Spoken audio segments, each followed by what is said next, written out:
Breaking tonight with 72 hours to a critical deadline, there is a growing list of signals that Obamacare is in new trouble as the administration delays yet another part of the law on the Wednesday before Thanksgiving.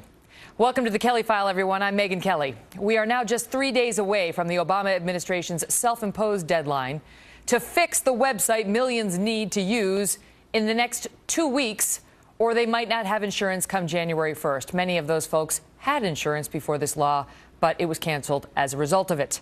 Tonight, a growing number of signs that the Obama administration has real fears the site could crash and burn again.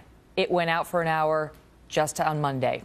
This morning, Fox News confirmed that the administration is telling supporters they should not rush to visit healthcare.gov in the coming days. Isn't that the whole purpose? Like, they should go. They need all these people to sign up. But the message is, don't go. Not too many of you anyway, because there are still real concerns about how much the site can handle. Well, that is a real problem for the millions of Americans who have seen their insurance policies canceled and must sign up for coverage, must sign up by December 23rd in order for them and their families to have coverage in the new year. Again, these are 5,500,000 people who had insurance, many of whom were happy with the insurance, got their policies canceled thanks to this law, and now may not have any insurance come 2014 thanks to this law, and now they're being told to stay off the website, or at least not too many at one time. Then in a conference call today, an official with the Centers for Medicare and Medicaid Services, they're running this whole show, warned that there's still a lot to do over the next few days, cautioning, look, this is not a magical date. They say that there will be times after November 30th when the site, like any other website, does not perform optimally. And they say that there's still hard drive issues and software issues, many of which need to be fixed. And this from Kathleen Sebelius, Health and Human Services Secretary, warning earlier this week, quote, this isn't a magic turn-on switch. The experience is improved every day from not working at all in the beginning of October.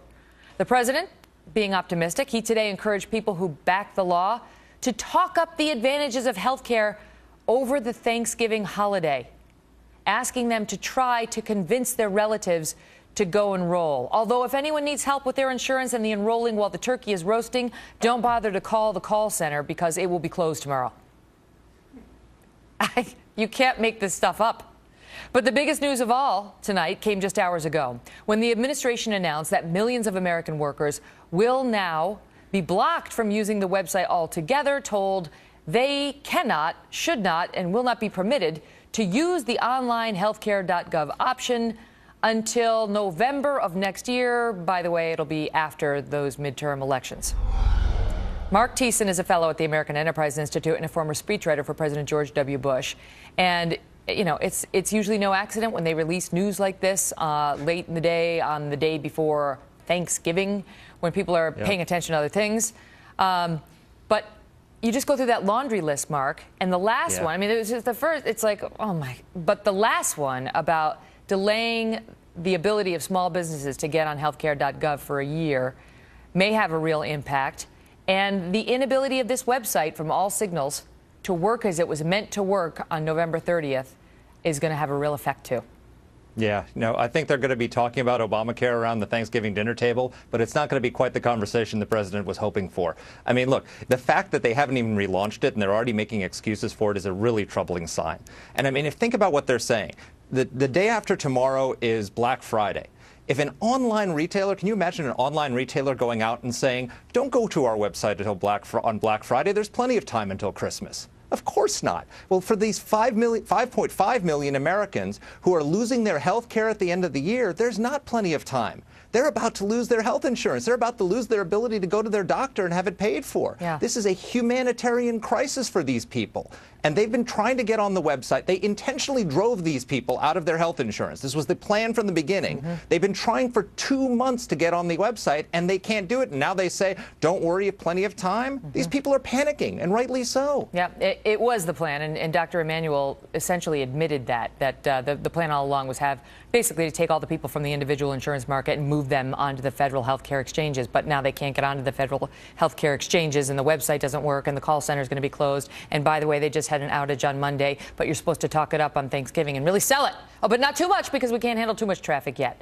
And now they're saying, well, maybe if we're lucky, we can handle 50,000 visitors to the site at a time. And the problem is, Mark, even if they lucked out and got every single one of those 50,000 to sign up, it's not going to be enough. The math does not add up to get those 5.5 million people re-enrolled in an insurance plan prior to December 23rd, which is the deadline to be covered January 1. No, that's exactly right. They according to that article in the Washington Post that broke this story, they said they're afraid that 250,000 people will go to the website and that'll crash it. You know how many people go to Amazon on Black Friday? 7.7 million. That's their nightmare, is an online retailer's dream. And 250,000 people, of course 250,000 people are going to go to the site, because it takes about that many people every day to sign up to make 5.5 million by the end of the year.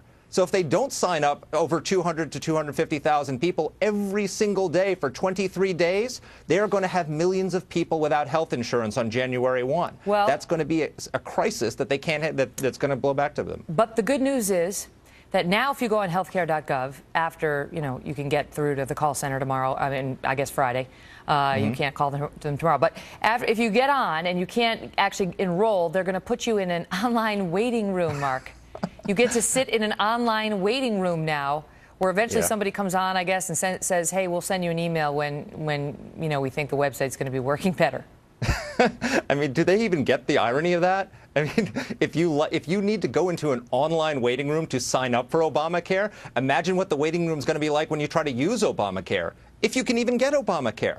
I mean, this is just a disaster that is coming down on them, and they have no way out of it. There are millions of people. I mean, this is not just about Obama's future. Millions of people who had health insurance today, and in 1 month's time are not going to have health insurance, and they've got to sign up in 23 days. It's almost impossible if the site works perfectly, and believe me, it's not going to work perfectly. It's just incredible when you hear that the White House is reaching out to its allies, including the SEIU and others, saying, don't promote it. Don't get the word out. We don't want people actually going to healthcare.gov. I mean, the whole thing is so backwards right now. Mark, thanks for being here. Happy Thanksgiving. Thanks, Megan. Happy Thanksgiving to you.